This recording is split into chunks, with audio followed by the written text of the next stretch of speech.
Welcome. Wrestling with the Future Radio Network proudly presents What's the Buzz? Amelia, what's the buzz, Hello. kid? Hey, how are you doing tonight? Oh, it's going to be a really interesting night. It's going to be, here is our guest of the evening. It's going to be a good night tonight. I've got a gentleman tonight as my guest. His name is Bruce Clark. And if you don't know who Bruce Clark is, well, you will by the end of the show, by God. He's a guy who has affected, and will continue to affect everyone's life who is watching this show right now.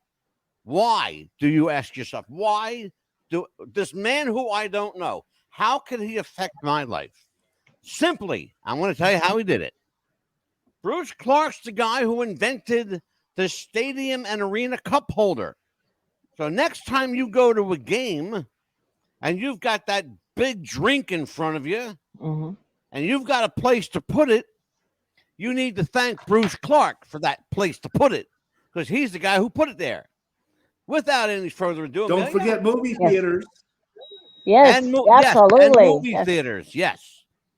Without further ado, the man of the hour, Mr. Bruce Clark. Hello, Bruce, my friend. How are you? Hello, Bruce. Hello, Welcome. greetings. Thank you. Appreciate it. You are one of those Wonderful people. You're one of those people, Bruce, that kind of an enigma. Nobody knows you, but you affect everyone's life. Yes. In some way, shape, or form. Everyone's been to a game, a concert, a movie. Yes. And I remember I like to say I changed the face of America. Absolutely. You sure did. Yes, sir. You sure did. And continue to. Tell you about a little bit about Bruce Clark. He's one of those guys. As I said, he is an enigma.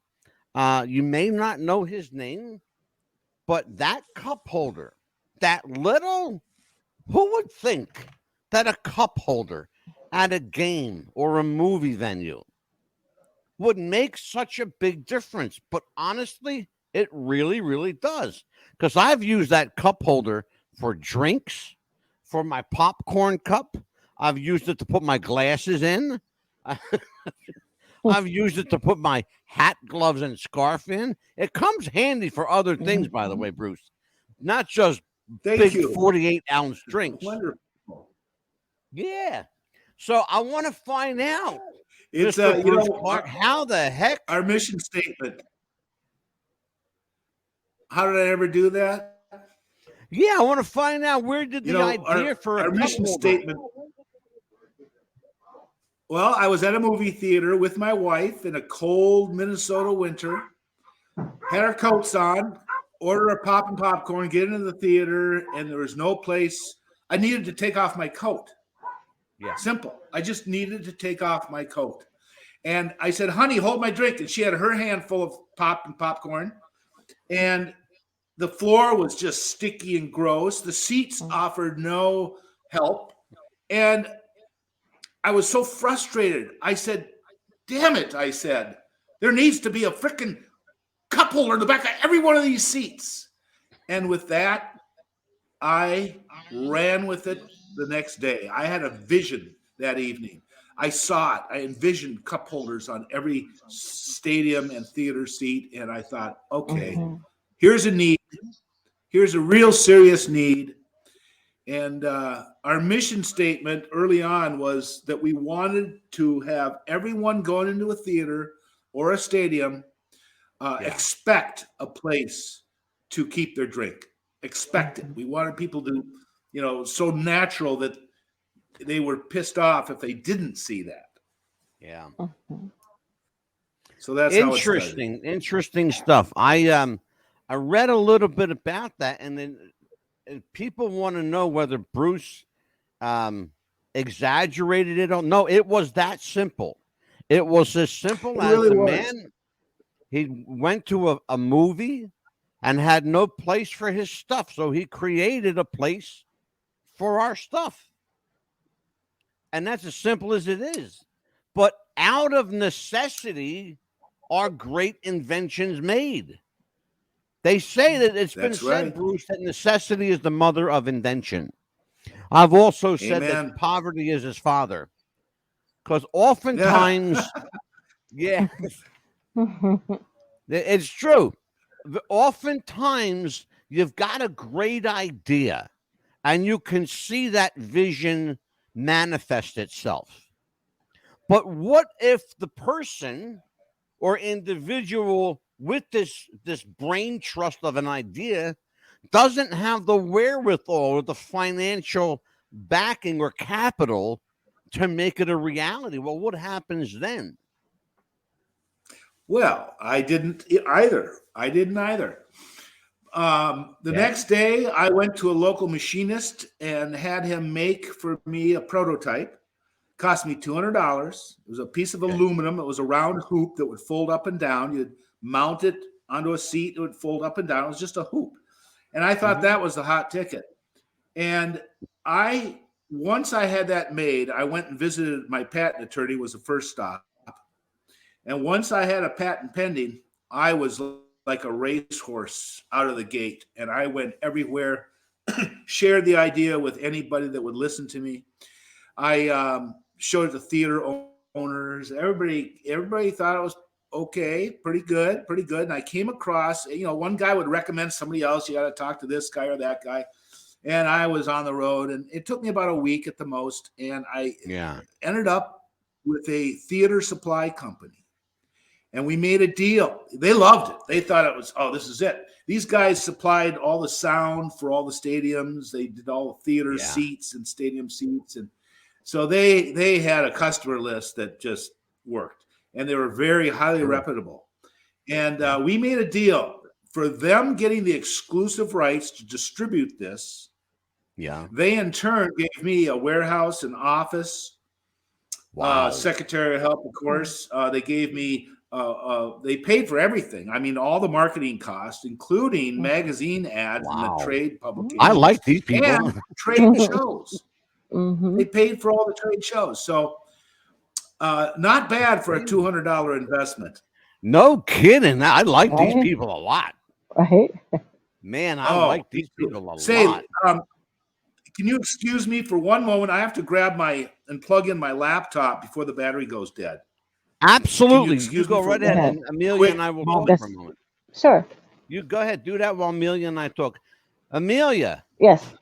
Out of necessity. I know, right? A great idea was created and manifest. How about that? That is so neat. You've got to have questions about this, I'm sure. Oh, definitely. Well, good. When Bruce comes back, you're going to ask him a bunch of questions. Of course. This is way too good. We got this man for as long as we want. Hello. So. Yes. Hello. There he is. So I'm going to throw it to Amelia. She got a couple questions. I'm sure her mind is buzzing right now. Yeah. So just, go for it, kid. Yeah, just like you were saying, you were at the movie theater wanting to watch a movie with your wife, and I can understand the sticky floors. I wouldn't want that either. Putting my sticky, drink on the floor was sticky like that. Just like when I was going to a movie theater with my mom and dad and my sister, we were wondering too, where can we put our drinks? And my mom and dad were like, yeah, don't put it on the floor either, especially, with the popcorn and, where can we put our drinks? So or if we're going to a concert. Yes, even to a concert, you want to put the drink down and start cheering for your favorite band right when they come on the stage. Where can you put your drink? Or somebody's going to knock it over. Of course, you want to have that drink. You're going to be screaming, and you're going to want to have something to drink afterwards or during the concert. Absolutely. And that was a fantastic idea. And, as you were growing up, you probably wanted something like that. Wanting something like what? I'm sorry? A cup holder when you were growing up as well, going to concerts as well. I bet you were wanting something like that as well. I never thought about it until I was frustrated. I just, I remember ashtrays in movie theaters. Exactly. We're so used to the norm, and we accept things the way they are. And that's one thing I've learned over the years is in the world of creativity is about not accepting anything the way it is. It's okay, but who says it has to be that way? And but back then, I just accepted things the way they are, and well, that's the way it is. And Well, let me You know, tell you you spill your about drink when you're trying to. let me tell you about missed opportunity. I'm going to share a story with you. Sure. When I was 20 years old, I invented the electric spaghetti fork. Okay. That I'm would Italian. twirl. So, wait a minute. And it did. Here's the problem. I made the mistake of, I made two mistakes. I did not have a patent or a patent attorney. Mm-hmm. Number one. Number two, I told somebody who did. Okay. Ah, sure. Somebody who Yep. had the wherewithal to make it come true did. Mm-hmm. And now, well, actually, you know, justice is mine because here's what happened. His electric spaghetti fork Mm-hmm. ended up forking itself up. Oh. It didn't work the way it was intended or designed to work. Mine actually did.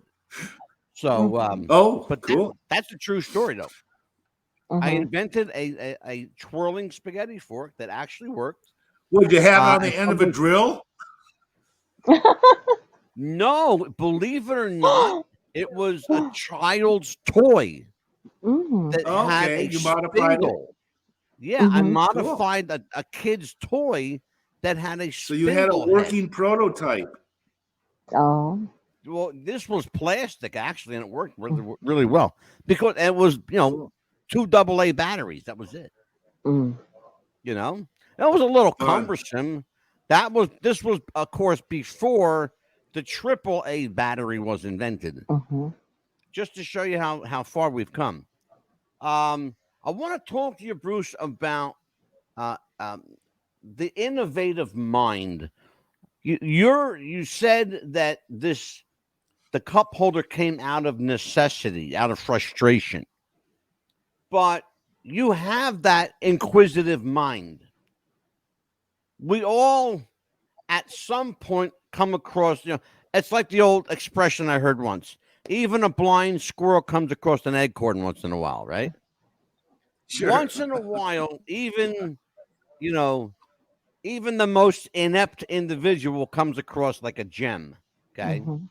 But for people like Amelia and myself that are like naturally brilliant and gifted, but are happen to be poor, you know, how do we make sense of the inequity in mind versus pocket? Are there ways? What I'm asking is, are there ways to self finance? Are there people willing to take chances on you? Well, that's a good question. And back in the day, I funded all my businesses via credit cards. Mm. I had great credit, so I was able to apply for all these credit cards and get, you know, 20 to $80,000 in lines of credit. And back Yeah. then, this was in the 80s when they were sending you checks and say, hey, just write out a check and, you know, we'll put it on the credit card and Yeah. deposit in your bank. And so I did. Well, having about 10 of these cards, I was Okay able to then. run up, you know, $20,000, $30,000 in debt on one card, keep all Oh, my other ones at zero, Mm. and then flip them. that's Because then they would crazy. send me a deal and say, hey, I will give you here's 0% interest Oh yeah. for a year if you put it on our credit card. And so I did. And I only made minimum payments. Now, and the most I've ever paid was 4%, but it was usually 0%. And it went on like that for 10 years before the Oh 08 my God. problem hit. Wow. And Wow. I had acquired about $250,000 worth of debt, but I was managing it and it was just fine. And you just can't if the banking system ever comes back like that, you just Yeah. cannot be late one day or your Well, interest rate Bruce, goes up let to me ask you a 30%. question about that. That's a great lead in. Mm-hmm. Let me ask you a question about that. And I'm not going to get too personal, but what you were earning at the time, was it such that you could afford that debt? I mean, were you I was financially using. solvent, like I cash had money? just quit. I had some money.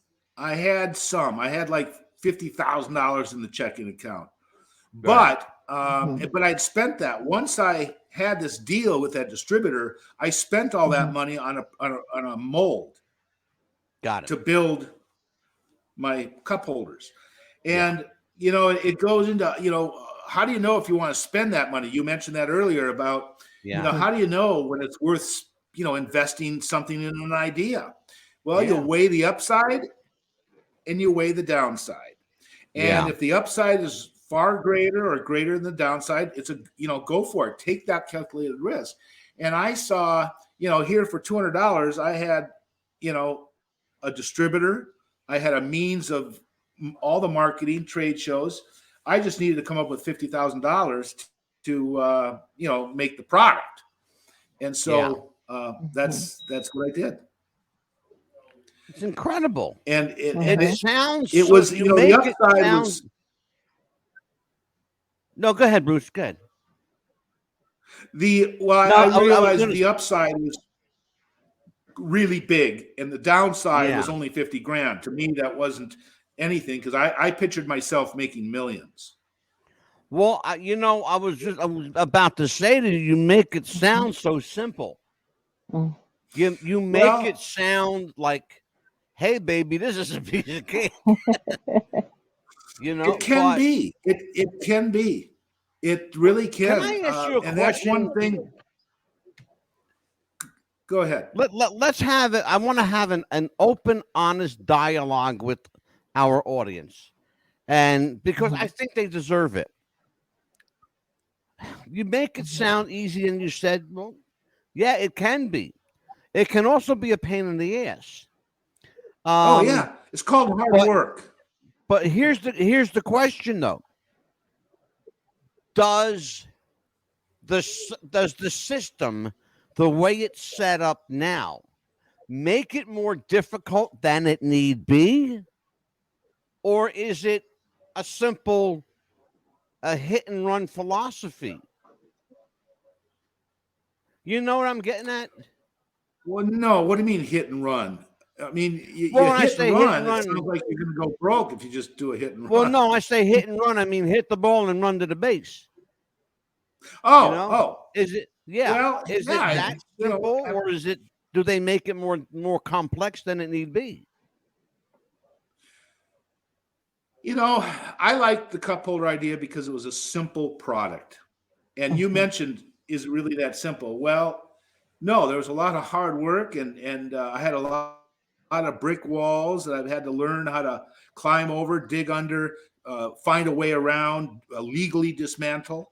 And it was not easy. And there were many times where I felt, hey, I'm striking out here, or, I can't get over this wall. I'm going to give up. Yeah, But having that vision of seeing all these cup holders in every stadium theater in the world, that's what kept me going. Having that vision yeah, kept me going, and I just kept going. I did everything I could to make it happen, and asked a lot of questions because I didn't know. Nobody had ever invented a cup holder before, so I I know. It didn't seems know. like So I such a simple thing, doesn't it? It seems like well, so elementary, like something to put your cup in. It's yeah.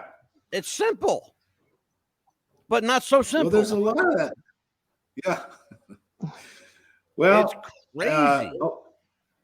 okay, I'll tell you something a little more complex if you want to hear about another product. I teamed up with a friend of mine and we started a business and we invented other products for ladder Mhm. safety accessories. Okay. And our first concept of an idea was simple wheels Mhm. for ladders. And Okay. and we pushed that for like 3-4 years. Right. And I mean, we spent a lot of money, and it was a simple product, some Mhm. welding and some wheels that would mount on an extension ladder, reduce the weight by up to 80%. And it worked, and we sold a number, but it didn't go real well.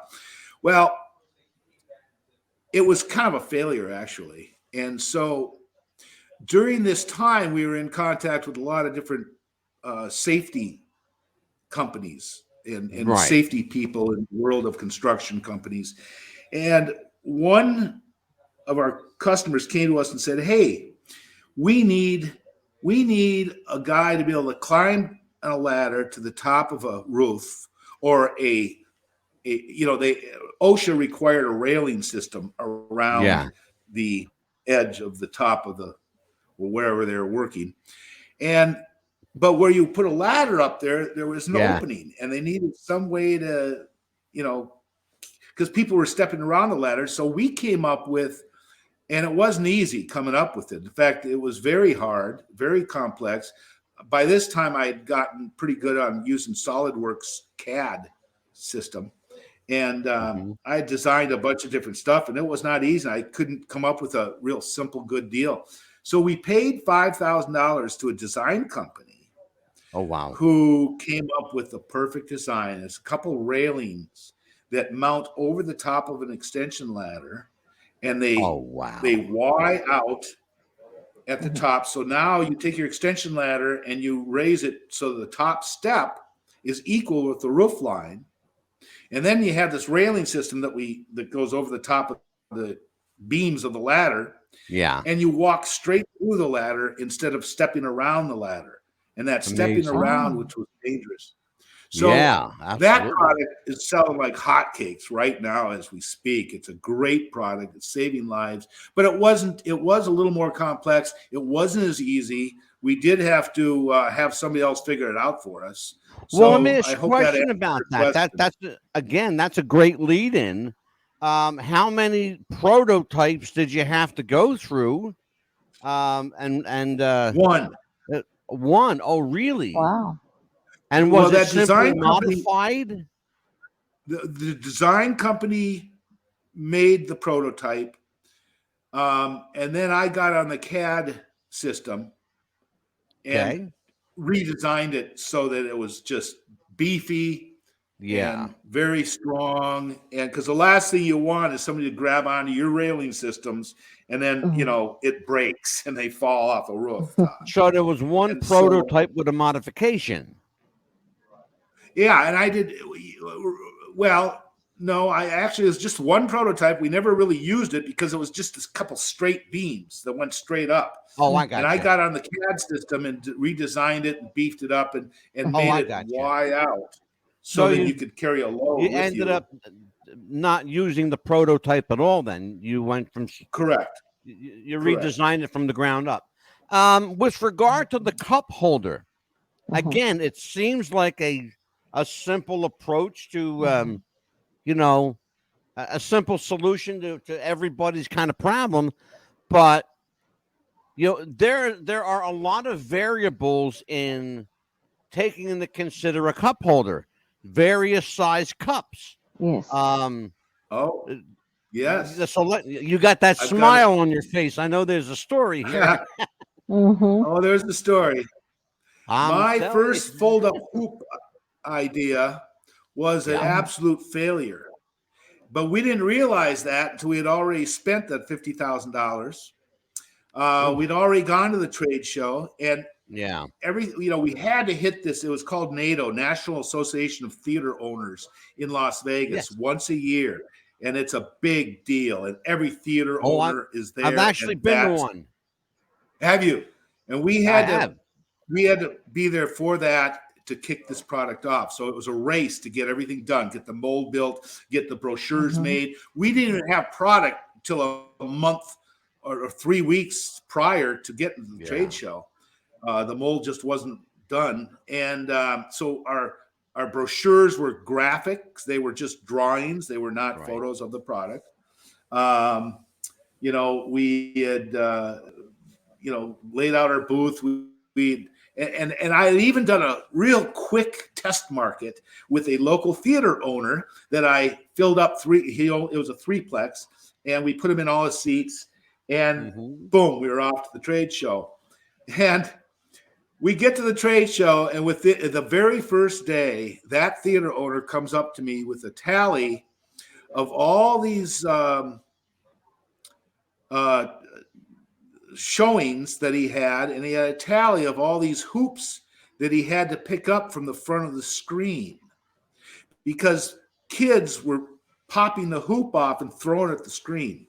And people warned us. Now, here's where emotions got in my way of a design. People forewarned me. They said, it's a great idea, but boy, it's just not that strong. It's not that beefy. And it could break and hurt somebody. And I thought, okay. I'm thinking here, right? I'm thinking. I'll fix that. I'll make the hoop pop out. And you just snap it back in. Problem solved, right? Yeah. Hardly. It just made it worse. And so that guy right away, when he showed me the results, I knew we had a real flop on our hands.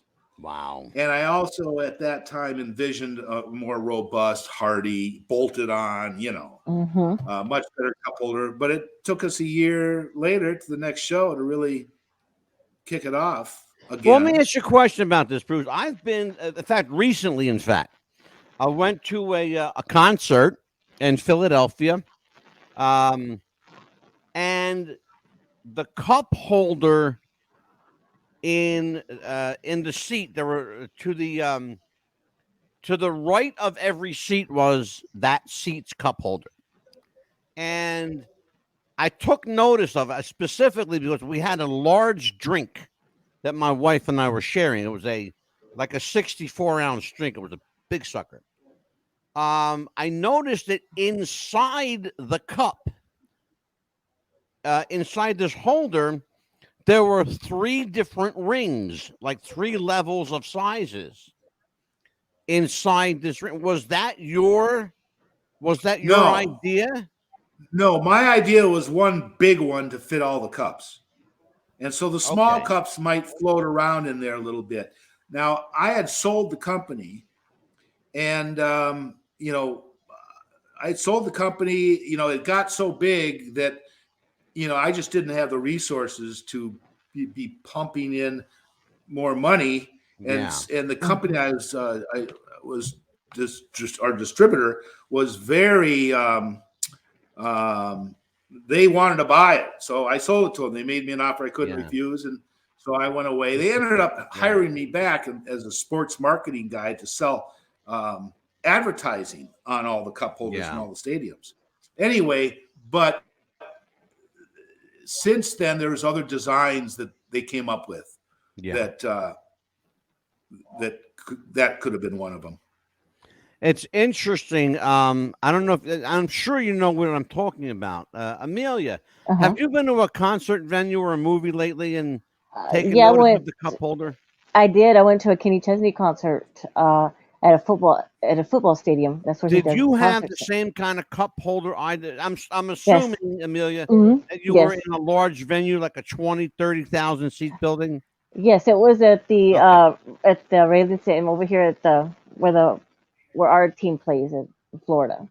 Yeah, I went to see Andrea Bocelli in Philadelphia. Oh yes, that was and there was a 24-ounce size. There was a 32-ounce size and a 64-ounce size. Yeah, it was to the right of us as well. Fit with inside this kind of you see it there, but there you go. Yes, a step.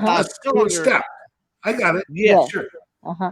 Yes. Now, Bruce, we did some testing early on. Go ahead. No, I was going to we did some testing early on and realized that you don't really need to have steps. Yeah. As long as it's big enough to hold everything. We found out if it's too snug, you pull it out, it spills. And I've seen that happen where it actually sprung back on people and drenched them in soda or water. That wasn't my time. Okay. Yeah. Yeah. Yeah. Questions. We realized that wasn't necessary. But that's how they may have gotten around our patent. There It you, probably Amelia. was. Jump on that. Jump on that question. Oh, that's a Yeah, good one. yeah. What? Well, I was going to ask you, what stadium was the first stadium that you had your cup holders in, The if you Metrodome, remember? Were you able Minneapolis to? Metrodome. Were you ever given season tickets for that? Did they ever give you season tickets for any No, of I the never did. stadiums? But what's interesting is that the first test we did was a whole section that was Uh-huh. next to the season ticket holders section. Oh wow. Oh, And wow. after the first event, the guy called me and said, "Boy, we need to fill up the season ticket holders because they were complaining like mad. They were really Uh-huh. ticked off Wow. that they didn't get the cup holders, you know." So that was a Now, good now problem to that's have. really Amelia. That's a great question. Uh-huh. I would never have thought about that, but Yeah. I would also never have thought to Mhm. test market a Yes. section that wasn't like either VIP Mhm. or season Yes. ticket or Yes. that had some kind of clout to it, Mhm. because these people are spending Yes. $35,000 or fifty Mhm. thousand a year for season tickets in some Exactly. cases, Yes. and that's real. By the Sure. way, that's real money, folks. And Yes. Well, and we would they want to offer be spoiled, right? stadiums. Yes. We we'd offer a stadium a section for free. Mhm. Just try it out. Give on the early Mhm. days, right Oh, before wow, okay. Right. everybody started buying them. Mm. And even theaters, we'd say, "Hey, we'll deck out one of your theaters for a test market. Mhm. Go for it." Mhm. And we offered that for free. Bruce, in your bio, in fact, up on the screen right now, people are looking a little bit about your background. You were involved in the auto and retail business and tutoring programs. Give me some idea of what we're talking about here. What kind of tutoring programs? What kind of retail? Well, I had Oh. after I sold the cup holder business, I needed something to do, so I ended up buying a computerized photography machine that would put photos on T-shirts, hats, buttons, and all that. There you So I go. opened up a Oh. lot of little donkey carts in all these local malls. And what was cool about it is that it would Oh, I remember take a those. I could take a photo from any photograph you Mhm. brought me and put you in there Mhm. as a live person, make it look like it was real. The special Yeah. Mhm. effects were so cool. We ended up being Mhm. in the Minnesota Zoo where I could take a photo of a wolf looking around a tree and have your Uh-huh. kids looking around that same tree right underneath the wolf. Yeah. And they I were just remember those. they Bruce, can I tell you we something? were so popular. Our lines competed with Santa Claus during Christmas. Oh Brother, wow. That's how I got popular. news for you. I want to. This is. I'm not kissing up. This is a straight shoot. I did the same thing in Tennessee, Knoxville, Tennessee. I Cool. had I had a cart business. I did professional wrestling T-shirts, but I could Mhm. take All your right. face and Right. I could put your Put face in a on big Hulk body. Hogan's body. Yep. Exactly. I had the same Did that. system. Yeah. Oh, I loved it. funny. I made a And lot of money yeah, doing I that went too. from, Mhm. I'll tell you, it was Man, all that's crazy. cash. Oh Yeah. my It was God, yeah, great. cash and carry, brother. Mhm. The Yeah. I what had you're 5 of those doing stores in now. the Twin Cities, including a couple of them at the Mall of America. Oh my Mhm. God, yeah, Yeah. that's a It was big ass great. mall, huge place. I want Yeah. to talk a little bit about Clark and Clark Publishing. I'm Well, fascinated. Mhm. We have a number of authors that Amelia knows that have come on the show here and Mhm. talked about their books and their publishing companies, and Mhm. some are self-published and some are publishing houses. How did Clark and Clark come to be as a publishing house? well, after I sold the cup holder business, I thought, I had learned so many hard lessons the hard way because I don't have a college education. I was a lousy student. I mean, I flunked 7th grade for crying out loud. And I had little money. And so, doing what I did, I learned a lot of valuable lessons in that, not only in business, but that affects life also. And I thought, I got to Mm-hmm. write this down, man. This is a good story. And so I wrote it. And I had another guy dress it up and made a book, self-published, and that was the idea of Clark and Yeah. Clark Publishing. I had another guy helping me. He was Amazing. kind of my publicist, if you will, and he set up my website and came up with Clark Publishing, because Clark and Clark was originally manufacturing. It was Clark and Clark Manufacturing, and so I used the same logo and I changed it to Clark and Clark Publishing. But before that, I changed it to Clark and Clark Enterprises for my auto repair businesses. So Yeah. I've used that corporate name, just changed a little bit here and there. But anyway, where was I going with this? What was your question? The publishing. Publishing. Yeah, publishing. Yes. And, well, and what's funny is I had 3 different editors doing this book, and when we finally had it printed on Amazon, self-publishing, right? I was ashamed of it because there were so many mistakes and it was a joke and I didn't push it whatsoever. I was embarrassed. And so another buddy of mine said, hey, let me see what I can do with this. And he added another couple hundred pages and really brought it to life. And it's so now it's something I'm very proud of, and it's not out yet, but I do have a New York publisher who wants to sell it, or not a publisher, I'm sorry, a New York literary agent who wants to push sell it. Well, I'll tell you what, I may give Clark and Clark Publishing my book to publish. I've written 2 books. The first is out of the first book is out of print. It's called Stay Tuned, The Psychic Realm from a Theological Perspective. The second book is still available, and I want to republish it because I want to make some changes. And the book is called Psychic Fingerprints. And that's my book. It made a little bit of noise back in the day. Cool. And so I'm looking for another publisher. So maybe I can hook up with Bruce I'm Clark. not really a publisher. I don't care if you really can get my book out there. I don't give a shit.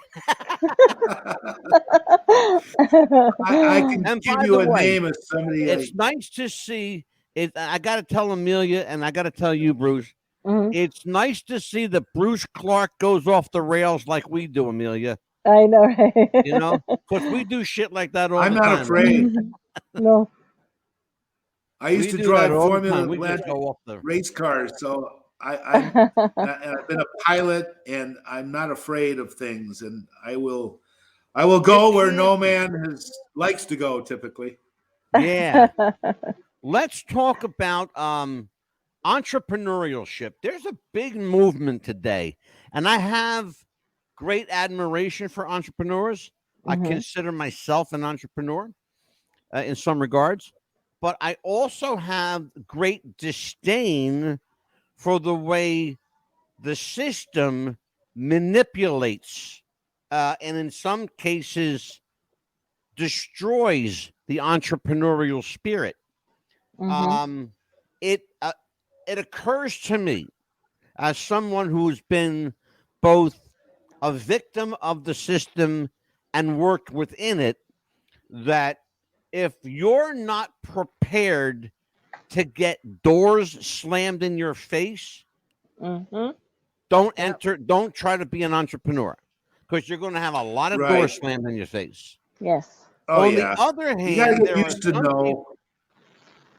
Any actress would tell you that. Singers, how long. You ever watch any of Dan Rather's interviews with these rock stars? Believe it or not, I'm going to tell you something funny. I love Dan Rather. I think the guy's I do. I don't like his politics, but I sure admire him as an interviewer. He is excellent. Oh, absolutely. Yeah, his politics sucks, but his interviewing skills are the best. He really is. I watched almost every one of them. And I didn't get into some of these bands until after watching him and seeing how hard those people worked and how often they were rejected, how many years it took them to get to be a star. Yeah. Go ahead, Amelia. Oh no, I was just going to ask you. just when you were inventing the cup holder and everything, did you have other ideas as you were inventing the cup holder? What else you could do with that as well? No, I did not. I was just focused on that and that alone. I thought the market's big enough. I don't have to do anything more. You know, it was just that important to me to be successful with that one product that I believe Well, that you got to be careful. You ever watch Shark Tank? Yes. oh Okay. God, yeah. A lot of people will go there and talk about they're making so much money in this one area, and then they say, and we want to expand and do this, this, this, this. And Mm-hmm. Shark Tank guys, they'll say, hey, whoa, whoa, whoa, whoa, whoa. Mm. No, focus on what works. Did you ever Focus on think where the about money. going on Yeah. that? Did you Is ever think I'm that about sorry. going that? Did you ever think about going on Shark Tank Not at once? No, because I never really needed. I never got a venture capitalist. I talked to a few of them, and I really admire Shark Tank because those guys, as long as you're willing to work hard and do the work with their guidance, they're happy with 20-30%. You Yes. know, yeah. all the venture capitalists I ran into, they all wanted control. They wanted that Yes. 51%. And Oh, sorry, Oh my definitely. God. sell it first 51. Holy before I. shit. Yeah, that's a lot. Yeah. Well, Bruce, I have a Oh question yeah. and following up on something Amelia said, and it's a good point she brings up. And I've heard two different viewpoints on this. I'm interested in your core principles.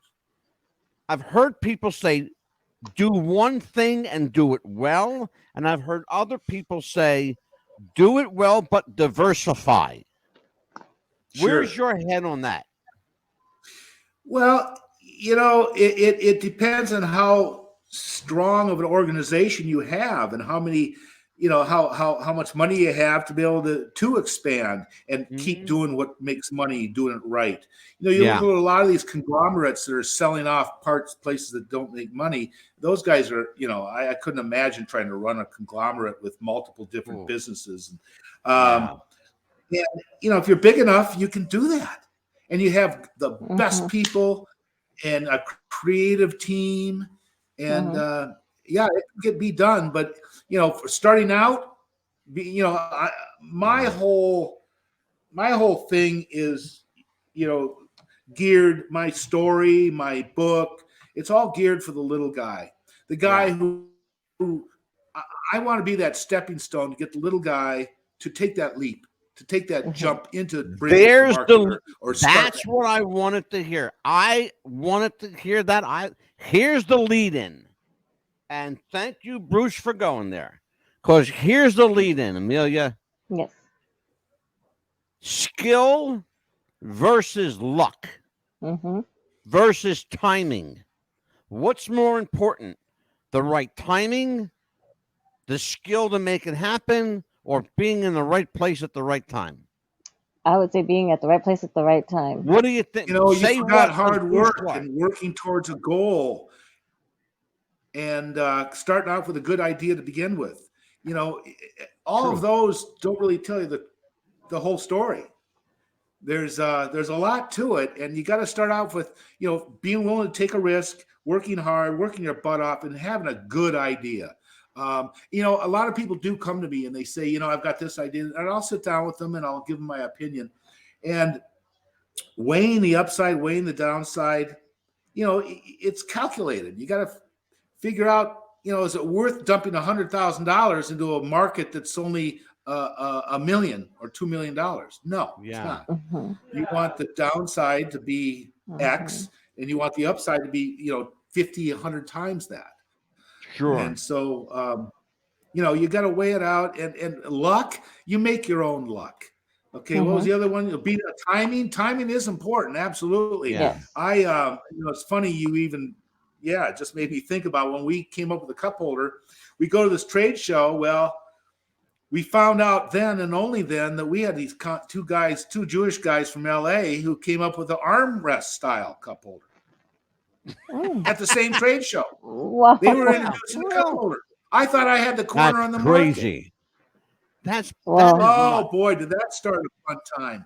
now I got competition. I thought I had a lock in the market. I thought I had a monopoly. I thought I was going to be multimillionaire. We fought these guys for years afterwards, and it was actually quite enjoyable because they had a okay product, but we designed a much better one that, theirs was a plastic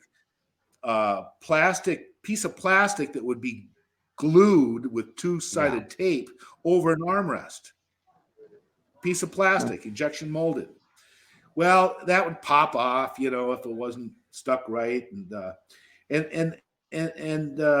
we ended up making one that would replace the existing armrest, but ours would have these padded inserts so you could use the material from the seats and match it. So it's so much better. And we ended up blowing them out of the water and ended up buying them out. Yeah. Interesting. Wow. Bruce, I have heard my mentors always told me the definition of success. They would say to me, Angelo, the definition of success, young man, is timing plus opportunity. That's what I've always understood success to be. What does Bruce Clark say about defining success? What is success? It's funny. It's funny as I look back and reflect on my inventions and what they created. And, success to me is it's the lessons I learned. It's the confidence it gave me to be able to believe I could do anything. It's, people say, oh, I do it for the money. And I'm a firm believer. Don't do it for the buck. Don't go chasing the dollar because it's a little futile. Yes, the dollar's critical. You must make it profitable by all means. However, if your motive is to chase the dollar, it's not healthy for a good business. You got to have a good a good service. Can I jump in there, Bruce? Can I jump in there because it's really important what I'm hearing you say, and I don't want what you're saying to be lost on people. I want to follow up with a question here. Far too often, I see people who I know personally and people that I know through other people. They chase that dollar like they're chasing their first high, and consequently, what I see, Bruce, is they keep chasing and they spend their lifetime chasing. Okay. I look at the money as a byproduct of a job well done. There money you go. Is a now byproduct. we're talking. Now we're talking. So I want people to understand that what Bruce Clark is telling you is success isn't measured by dollars and cents. It's measured by your own sense of accomplishment. Am I wrong on that, Bruce? I believe that to be true. Yep, I do. Amelia, I do. Like I say, I don't think about the money that I made. Yeah, I made the $1 million, but I don't look at that as a measuring tool. I look at, like I say, the confidence it gave me, the knowledge it gave me to where I know how to do things a little smoother, a little better, and the education, the confirming the idea of taking a calculated risk. And to make people happy, to go to a game or a concert or to a movie. Yes, absolutely. I'll tell you what, money can't buy walking into a stadium and seeing tens of thousands of cup holders behind every seat and people using them. Yes. And knowing that you're the guy to put them there. Yes. That's the important thing. Right. But now here's the, again, the idea that came out of frustration and necessity is now a global phenomenon because you can go to any country on the planet. You're going to go into some venue, some theater, some stadium, somewhere, anywhere in the world, and you're going to see a cup holder. Yep. And knowing that the guy who put it there is our guest on the show tonight. I'm honored by that, Amelia. Me too. I really Me am. too. I'm honored by that. Yeah. And here's the That's funny cool. thing, Thank you. just to show you how things work out. I found Bruce Clark looking for another guy named Bruce Clark. That's true. Funny and we story. talked about that. Yeah. And then the funny story, and the Bruce Clark that I was looking for, this Bruce Clark knows who he is. It's funny. It's just one guy, the guy I don't was know looking personally. for. I know of him. Yeah. He's Mhm. in case you don't know who we're talking about, his name is Bruce Clark. He's a marketing guru. Some people have called me a marketing guru. That's my forte. That's my strength. Advertising and marketing. That's what I do best. And that's why I love doing this podcast. I get to do what I do. You know, I don't make any money doing this podcast, by the way. I've never made a dime from it. But you know what? My sense of accomplishment isn't financial. It's knowing that I get on here and I have some of the greatest minds, some of the greatest entrepreneurs, some of the greatest personalities in America have come to my show just because they want to for me. You know, That is so neat. I've done a great deal of goodwill with people, Bruce. I really do. Mhm. on my I've been Invent Your blessed to have a Path. tremendous amount of goodwill. I know the feeling. I inventyourpath.com is my website, and I've got 10 podcasts of just video, just audio, no video. Your interviews websites with a are lot up of on business the owners. screen right now too, Bruce. Just to let people know, There you go. BruceDouglasClark.com Yeah. and InventYourPath.com are up on the screen. Right. I encourage everyone to check out Bruce's websites. Lots of information. You want to know what it took to get to where he is in life? Read. Do your research, kids. Go ahead, Bruce. Well, I was going to say, doing those interviews, I did one of them with a bunch of local businessmen. The one most well known is the creator of Tommy Bahama clothing line. Oh yeah, sure. Bob Enfield. That's a real Yeah. interesting story because he didn't have any money either. And anyway, the satisfaction Incredible. of getting the story from these people really is what gave me a lot of satisfaction. It's great to I was amazed at the satisfaction it gave me to hear their stories. It's remarkable. It really, really is that, genius is born sometimes out of a whim, a spur of the moment situation that calls for a solution. You being in that movie theater at that moment propelled you out of your frustration to do two things: appreciate your wife for holding all your shit, number one, and number two, come up with a solution to your wife holding all your shit. So I Right. think that's wonderful. Right. Well, it's a blessing that, if whatever, it just goes to show how people can, if they're frustrated, hey, maybe that's a good thing. If you're frustrated, ask yourself why. Is there a new product? Is there a new concept, a new business I can make from this frustration? Yeah.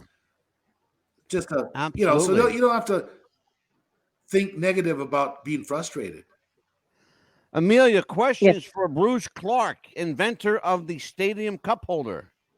Have you ever thought of making that cup holders like for buses, for tour buses? Anybody come approach you for that as well? I played around with some suction cup holders that can go on various things. We actually developed them for shopping carts, and we did some studies. Really? And we thought, boy, the one thing, for every 5 minutes a person stays in a grocery store, they buy more stuff. So Yeah. we thought, well, why not encourage these grocery stores to use our cup holders? And we developed a whole other cup holder just for shopping carts that had a little place for keep your coupons and a little peg to hang your purse, and slots for your coupons, and cup holder for coffee, of course, and pencil holder, and we also put them in churches. We call them the worship caddy. And Oh my God, so yeah, we went other places with the idea. that's funny. And now, Well, I'll tell you my what. local grocery store, they're molding them right into the shopping cart now and into the plastic. So I'll tell you what. Amelia, we got to have Bruce Clark. But this has been a fast hour. I'll tell you Yes, what. it has. It has been a fast has it hour. been an hour? Bruce, can we? I've got get so you much back? more to say. Well, I'll tell you what. We're gonna have you back. Can we have Yes. you back next Tuesday? And can you bring up the prototype or a picture of it that we could see if you have it? Oh, no, actually, I donated that to the Caddy Oh. Museum, and I haven't seen Oh, it wow. since. And they ended up Oh, selling wow. the business. Oh. And that's Wow. another story. I tell you, I sold the business, and I had a deal with these guys that I had royalties in perpetuity on cup holders. Wow. Mm. In perpetuity, that Incredible. means like forever and ever and ever and ever and ever. Yeah. Oh, I know. Well, Yes. so I was set for life, baby. I was one happy camper There you until go. they had ended up selling that division, the cup holder division, to another company, and that company sold Wow. it off to another company, and Mhm. that company filed for bankruptcy. They raped the Oh my business, and they filed for God. bankruptcy, and so my royalties went right out the window. I learned a valuable lesson. damn. Mm. Contractual law is superseded by bankruptcy law. Mm. Oh my God. The contract I had to get royalty for the rest of my life went bye-bye because of bankruptcy Oh, law man. supersedes it, takes That it away. sucks. So what Oh, do we that's learn from that? horrible. License the product out. Yes. And you don't have that issue. Mm-hmm. Well, I'll tell you what, Bruce. I got to have you back next Tuesday. Can you join us for part 2? Sure, I love it. Beautiful. I'll tell you, Amelia, we're going to Yes. get him back. Absolutely. Got to have him back because this is just like the tip of the iceberg of his stories and the Mm-hmm. things he's done. I want to really, on the next episode, I want to really dig deep into the subculture of entrepreneurship, Mm-hmm. because there's a lot of stuff happening. There really is. There's a lot going on, There and is. I want to dig into There it. is indeed. So Well, for I'd be Bruce proud to Clark, do that. yeah, for Bruce Clark, for Amelia Living La Vida Loca Chapman, I'm Mad Dog Angelo DeCipio. Join us next week for part 2 Thank you. of Bruce Clark. Nice Take care, nice everybody. to be with you. Good night. Nice to meet you, Appreciate sir. Bye-bye. Bye-bye. So we're all done?